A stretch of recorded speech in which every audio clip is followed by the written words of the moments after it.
पिंपरी गावात महायुतीच्या निवडणूक कचेरीचे आठवले यांच्या हस्ते उद्घाटन।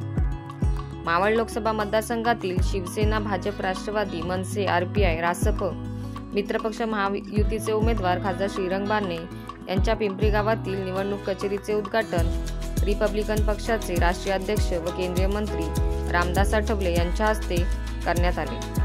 पिंपरीच्या डॉ. आंबेडकर चौकात जाहीर प्रचार सभा संपल्यानंतर आठवले यांनी पिंपरी गावात जाऊन निवडणूक कचेरीची फीत कापून औपचारिक उद्घाटन केले।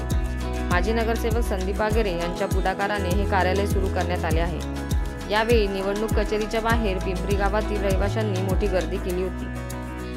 निवडणूक कचेरीच्या उद्घाटन प्रसंगी खासदार श्रीरंग बारणे, आमदार अश्विनी जगताप, उमा खापरे, भाजपचे शहराध्यक्ष शंकर जगताप, शिवसेनेचे जिल्हाप्रमुख बाळासाहेब वालेकर, आरपीआयचे नेते बाळासाहेब भागवत, परशुराम वाडेकर, चंद्रकांता सोनकांबळे, कुणाल वावळकर, भाजपचे नेते सदाशिव खाडे, अमित गोरखे तसेच माजी नगरसेवक संदीप आगेरे, नारायण बहिरवाडे, ज्योतिका मलकानी तसेच चंद्रशेखर अहिरराव व महायुतीचे माजी नगरसेवक तसेच पदाधिकारी मोठ्या संख्येने उपस्थित होते। Bureau report, news 46 Raigad, Pimpri.